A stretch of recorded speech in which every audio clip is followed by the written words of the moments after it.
Senjata itu sudah di dalam Iran jauh sebelum langitnya meledak. Di sebuah gudang tak bernama di pinggiran negeri itu, sebuah drone kecil terlipat rapat dalam peti berdebu, menunggu berbulan-bulan dalam gelap tanpa sekalipun bergerak. Lalu sebuah sinyal datang, dan benda mati itu terbangun di dalam negeri yang mengira dirinya tertutup rapat. Pada 13 Juni 2025, langit Iran dipenuhi ledakan. Israel melancarkan gelombang serangan yang menewaskan sejumlah komandan militer senior dan ilmuwan nuklir. Di atas kertas, ini tampak operasi udara jarak jauh biasa, jet tempur, rudal presisi, ratusan kilometer jarak aman. Namun apakah para komandan itu benar-benar ditewaskan oleh rudal dari langit, atau justru oleh senjata yang sejak awal sudah bersembunyi di rumah mereka sendiri? Disinilah pertanyaannya menajam. Bagaimana mungkin sebuah negeri yang menutup rapat perbatasannya bisa dilubangi dari dalam? Mari kita menyelami bagaimana Mossad menyerang Iran dari dalam. Sebagian ledakan malam itu, menurut sumber keamanan Israel yang dikutip berbagai media internasional, tidak datang dari langit. Ia datang dari dalam.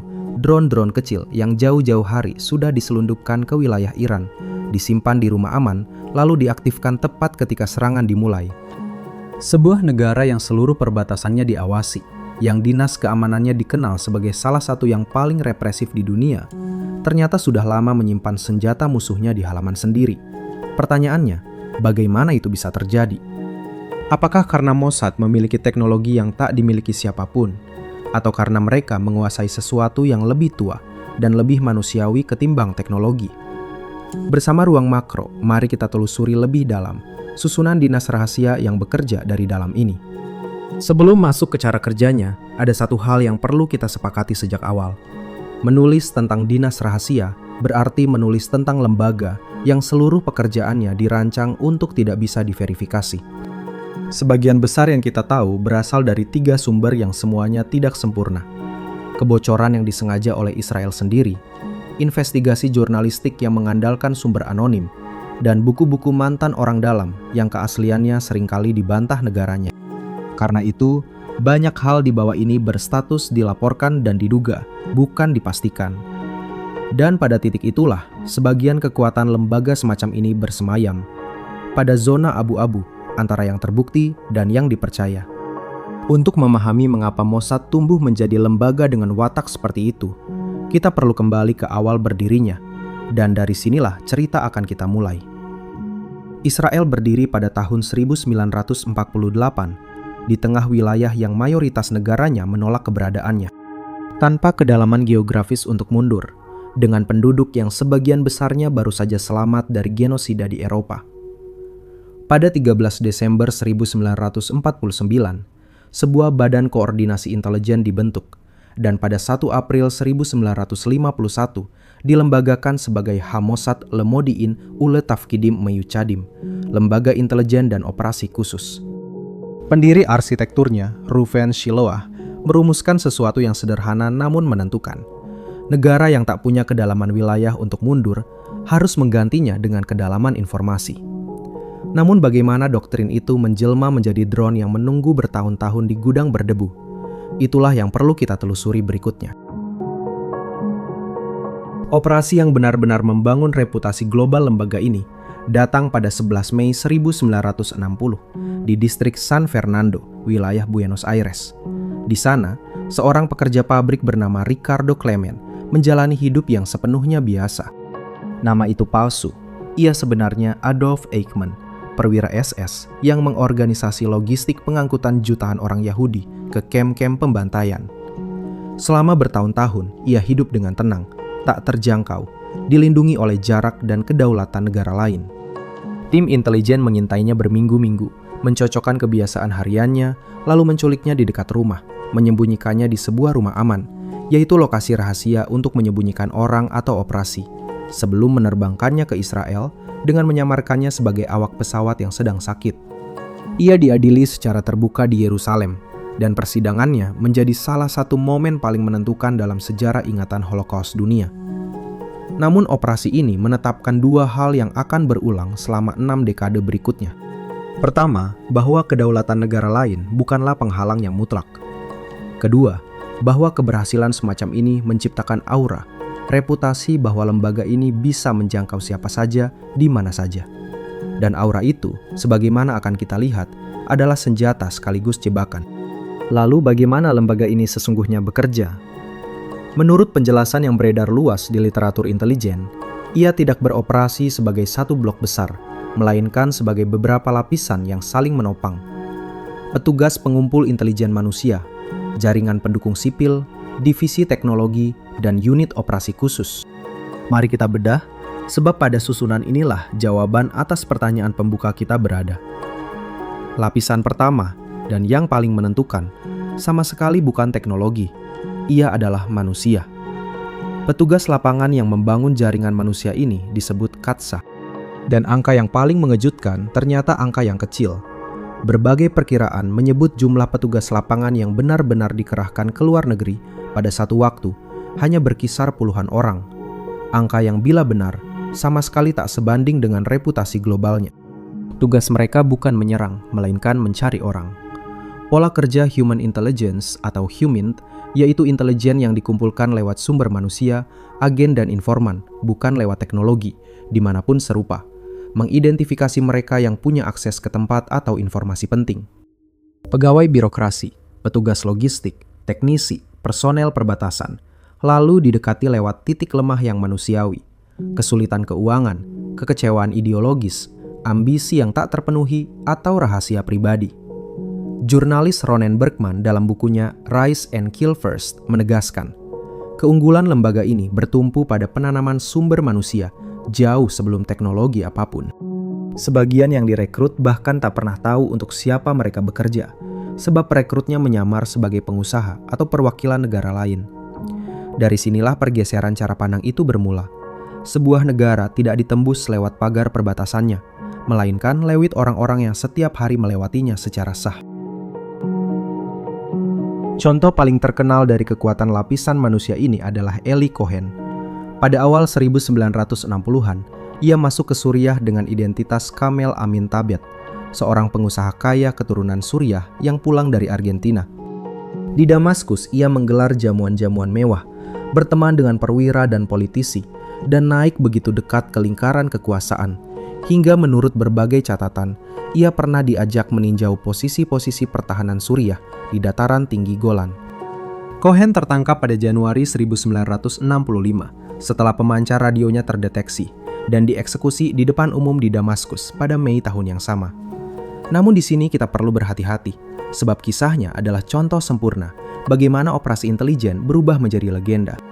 Cerita yang paling sering diulang, bahwa ia menyarankan penanaman pohon eukaliptus di sekitar bunker Suriah, sehingga tempat-tempat itu mudah dikenali dari udara pada Perang 6 Hari 1967. Hingga kini tidak pernah terkonfirmasi dan diragukan banyak sejarawan militer. Yang tak terbantahkan adalah nilai laporan-laporan rutinnya selama bertahun-tahun. Dan pada titik inilah kita melihat sesuatu yang penting. Lembaga semacam ini tidak hanya memproduksi informasi, ia juga memproduksi cerita tentang dirinya sendiri. Lapisan kedua adalah yang paling sulit dilacak sekaligus paling banyak diperdebatkan. Jaringan pendukung sipil yang disebut Sayanim. Pada tahap inilah kisah manusia sebagai pintu operasi menjadi lebih halus dan tak kasat mata. Penjelasan yang paling luas beredar datang dari Viktor Ostrovsky, mantan perwira badan itu yang menerbitkan bukunya By Way of Deception pada 1990. Buku yang isinya dibantah keras oleh pemerintah Israel. Menurut versi ini, Sayanim adalah para sukarelawan Yahudi di luar Israel yang sesekali diminta bantuan kecil sesuai profesi mereka. Kunci apartemen kosong dari agen properti, sebuah mobil dari pemilik rental, layanan medis diam-diam dari seorang dokter. Mereka bukan pegawai, tidak dibayar, tidak dilatih, dan menurut versi ini hampir tidak pernah tahu untuk operasi apa bantuan mereka dipakai. Masing-masing hanya memegang satu potongan kecil yang tampak biasa saja. Logika di baliknya cukup jelas untuk dipahami. Kontraintelijen sebuah negara bekerja dengan mengenali pola. Kedutaan yang tiba-tiba menyewa banyak kendaraan. Staf diplomatik yang berkumpul di satu tempat. Transaksi yang meninggalkan jejak administratif. Bantuan dari warga biasa dengan pekerjaan biasa tidak membentuk pola apapun. Namun pada titik inilah kita harus berhenti sejenak dan bersikap jujur soal kualitas buktinya. Gagasan tentang jaringan sukarelawan Yahudi di seluruh dunia adalah gagasan yang amat mudah dipelintir dan telah lama dipungut kelompok-kelompok antisemit untuk tuduhan lama yang tidak berdasar dan berbahaya. Yang dilaporkan Ostrovsky adalah mekanisme sukarela dalam jumlah terbatas, bukan loyalitas kolektif. Dan bahkan laporan itu sendiri tidak pernah bisa diverifikasi secara independen. Kita mencatatnya sebagai klaim yang penting untuk dipahami, sekaligus klaim yang tidak boleh diperluas melampaui bukti yang ada. Dan pertanyaannya kini bergeser. Bila manusialah pintunya, siapa sesungguhnya yang menjaga ambang itu? Lapisan ketiga dari cara kerja ini adalah teknologi dan penyusupan perangkat. Dan pada wilayah inilah, dalam 2 dekade terakhir, terjadi lompatan yang perlahan mengubah wajah operasi rahasia modern. Contoh yang paling terkenal adalah Stuxnet, program perusak komputer yang menurut berbagai laporan investigatif dikembangkan bersama oleh Amerika Serikat dan Israel, dan mulai bekerja di fasilitas pengayaan uranium Natanz, Iran, pada akhir dekade 2000-an. Namun yang membuatnya penting bukan kecanggihan kodenya, melainkan cara pikirnya. Fasilitas Natanz sengaja dirancang terputus dari internet, sehingga secara teori tidak mungkin diserang dari jaringan luar manapun. Maka serangan itu tidak datang dari jaringan. Ia datang menumpang benda fisik yang dibawa masuk oleh manusia yang memang berhak masuk. Sekali lagi, manusialah pintunya. Mesin hanyalah wadah, sementara tangan manusialah yang membukanya.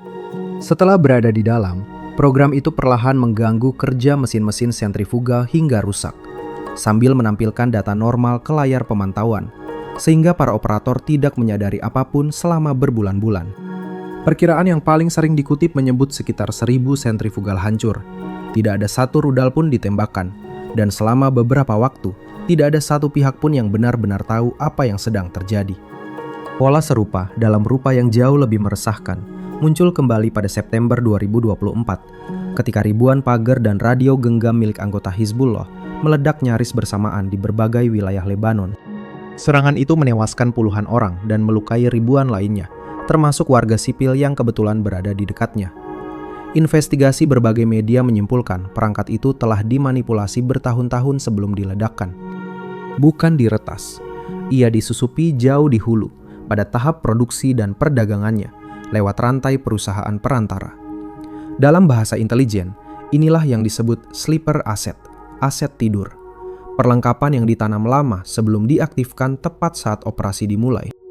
Peristiwa ini memicu perdebatan hukum internasional yang belum selesai. Sejumlah pakar hukum humaniter dan pejabat hak asasi manusia PBB menilai serangan dengan perangkat yang tersebar di ruang sipil tidak dapat memenuhi prinsip pembedaan antara kombatan dan warga sipil, karena tidak ada cara memastikan siapa yang berada di dekat benda itu pada detik ia meledak.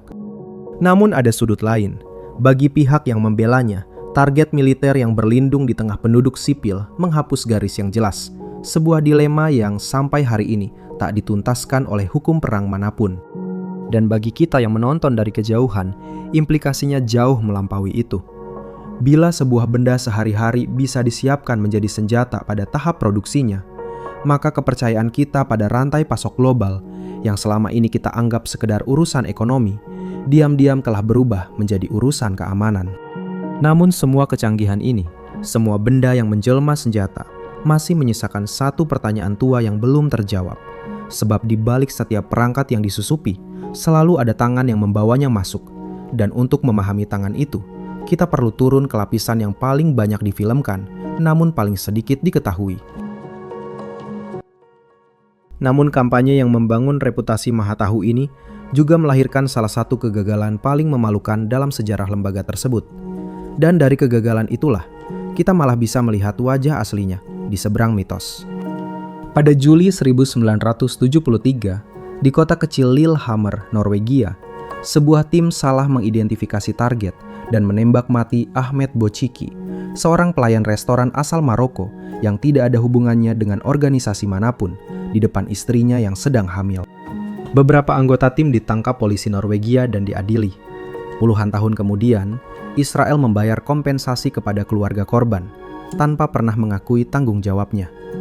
Sebuah pengakuan yang dibungkus dalam penyangkalan. Pola yang sama berulang.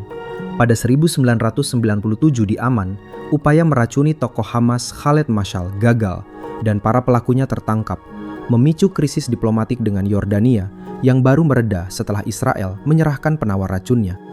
Sebagai bagian dari kesepakatan itu, Israel bahkan harus membebaskan sejumlah tahanan, termasuk Ahmed Yassin, pendiri Hamas. Operasi yang gagal malah memperkuat pihak yang hendak dilemahkannya. Dan pada Januari 2010 di Dubai, pembunuhan tokoh Hamas Mahmoud Al-Mabuh berubah menjadi bencana hubungan luar negeri ketika kepolisian setempat merilis rekaman kamera pengawas hotel dan mengumumkan para pelaku memakai puluhan paspor palsu dari negara-negara Eropa dan Australia. Rekaman itu memicu pengusiran diplomat Israel dari beberapa negara sahabatnya sendiri. 3 peristiwa ini penting tepat karena mereka merusak mitos. Lembaga yang di layar tampak maha tahu, dalam kenyataannya bisa keliru orang, bisa gagal total, dan bisa tertangkap kamera hotel seperti turis biasa. Sampai di sini, gambaran besarnya mulai terbentuk, dan ia menjawab pertanyaan pembuka kita. Kemampuan menyerang dari dalam tidak lahir dari satu teknologi ajaib, melainkan dari penggabungan 4 hal yang masing-masing biasa saja, yaitu manusia yang direkrut dari dalam sistem lawan, apa yang para analis sebut human intelligence atau HUMINT, jenis intelijen yang tidak bersandar pada teknologi, melainkan pada orang, bantuan sipil yang terlalu kecil untuk mencurigakan, penguasaan atas benda sehari-hari sebelum benda itu sampai ke pemakainya, dan tim kecil yang bergerak cepat. Yang membuatnya berbahaya adalah kesabarannya, soalnya bukan kecepatan, melainkan waktu diam yang panjang. Konsep kuncinya adalah aset tidur, agen atau perlengkapan yang ditanam sejak dini, lalu menunggu senyap sampai tiba saat untuk diaktifkan, tanpa satupun gerak yang menarik perhatian. Inilah pukulan yang sebenarnya. Drone yang meledak dalam semalam adalah buah dari kesabaran bertahun-tahun yang tak kasat mata. Artinya, dinding paling terkontrol pun runtuh bukan oleh mesin, melainkan oleh manusia yang dibujuk membukanya dari dalam. Namun kita tak bisa menutup pembahasan hanya dengan mengagumi kecanggihannya. Bagi para pendukungnya, doktrin ini adalah keharusan eksistensial. Negara kecil yang menghadapi ancaman nyata memilih operasi terbatas ketimbang perang terbuka yang menelan lebih banyak nyawa. Argumen ini serius dan tak bisa diabaikan begitu saja. Namun di sisi lain ada harganya.